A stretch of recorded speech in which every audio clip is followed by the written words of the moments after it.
Pai, em nome do Senhor Jesus, nós nos aproximamos de Ti e pedimos de todo o coração que o Senhor nos dê um espírito de sabedoria, de revelação, para que a gente conheça de verdade a Tua palavra. Ilumina os olhos do nosso coração, Pai, para a gente entender qual é o Teu grande propósito na oração e qual é a nossa parte nisso, como a gente se alinha com a Tua vontade para que ela aconteça aqui na terra, assim como ela já acontece aí no céu. Nós oramos em nome do Senhor Jesus. Amém. Olá, que alegria ter todos aqui no canal O Trigo Mais Fino. Se preparem, porque a palavra de hoje, olha, é uma revelação poderosa. É daquelas que realmente pode transformar a nossa maneira de enxergar o que é oração de verdade. É uma chave, sabe? Uma chave fundamental para quem quer ir mais fundo na caminhada com Deus.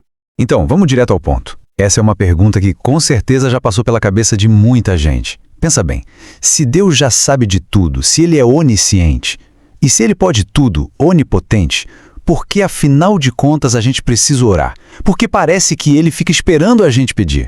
É um paradoxo, não é mesmo? A vontade dele já está definida, o poder dele é infinito.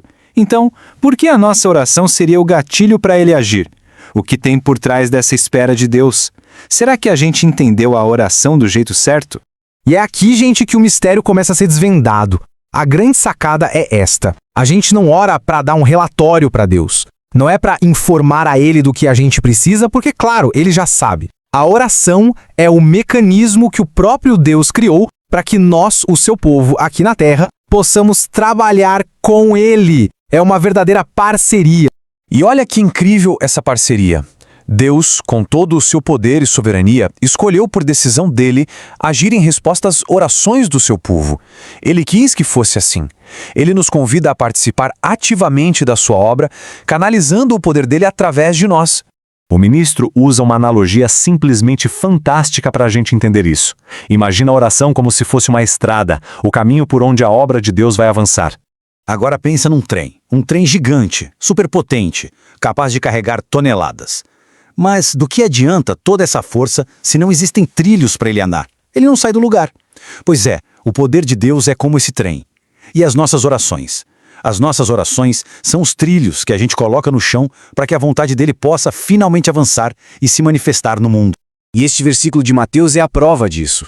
É a autoridade que nos foi dada. O céu reage de acordo com o que a igreja, em oração, liga e desliga aqui na terra. As ações lá em cima são governadas pelas nossas ações aqui embaixo. Gente, isso é uma responsabilidade gigantesca. Bom, agora a coisa vai ficar ainda mais profunda, porque uma oração de verdade não é só sobre nós e Deus. Existe um terceiro elemento na equação, um adversário, e a presença dele muda tudo. Toda a oração genuína tem esses três lados. A gente ora por nós, claro, a gente ora para a glória de Deus, com certeza, mas a gente também ora, e isso é crucial, para a derrota de Satanás. Quando a gente entende isso, a oração vira o que ela sempre foi, um ato de guerra espiritual. A dinâmica é bem simples de entender. Se nós pertencemos a Deus, tudo que a gente ganha através da oração é automaticamente uma perda para o nosso inimigo. A vontade de Deus, sendo feita na nossa vida, significa na mesma medida que Satanás sofreu uma derrota. É um jogo de soma zero. Um ganha, o outro perde. E a palavra de Deus não nos deixa esquecer quem é o nosso verdadeiro adversário. A nossa briga não é com gente, não é com as circunstâncias. Por trás dos panos existe uma batalha espiritual acontecendo o tempo todo. E para a gente aprender a lutar nessa guerra, Jesus nos deixou um modelo perfeito.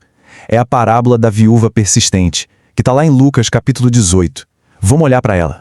Olha só que interessante quando a gente decodifica essa história. O juiz, que é mau, representa Deus. Não porque Deus seja mau, mas justamente pelo contraste com a justiça dele. A viúva, coitada sem ninguém por ela, somos nós, os crentes neste mundo. E o adversário, a causa de todo o problema dela, esse representa Satanás. E aqui está o ponto central. Presta atenção no que ela pede. Ela não está pedindo pão, ela não está pedindo dinheiro. O clamor dela é por justiça. Ela literalmente diz, me faz justiça contra o meu adversário. A oração dela tem um alvo, tem um foco, a derrota daquele que a oprimem. Certo. Então como a gente faz isso na prática? A Bíblia nos dá armas espirituais, frases de oração poderosíssimas que a gente pode usar para acusar e resistir ao inimigo diante do nosso justo juiz, que é Deus. Primeira arma. Lembra do arcanjo Miguel? Diante de Satanás, ele não ficou batendo boca. Ele simplesmente disse: "O Senhor te repreenda." Nós podemos fazer o mesmo. A gente pede para que o Senhor repreenda o inimigo e ele o fará. E a repreensão do Senhor, meu amigo, paralisa o adversário. Outra arma. Jesus ensinou que ninguém pode entrar na casa de um homem forte e roubar o que ele tem sem primeiro amarrar o tal valente. Então, em oração, nós podemos pedir a Deus: Senhor, amarra o poder do inimigo sobre essa situação, sobre essa vida, sobre esse ministério. E aí a obra de Deus avança livremente. E essa oração tem base bíblica direta. A palavra diz que o Filho de Deus veio para isso, para destruir as obras do diabo. Então a gente pode se firmar nessa verdade e clamar: Pai, destrói os enganos, as doenças, as opressões, desfaz as obras do inimigo na nossa vida. Mas qual é o resultado final de orar assim? Com essa persistência, com esse foco no inimigo? Não é só para a gente ter um alívio imediato, não.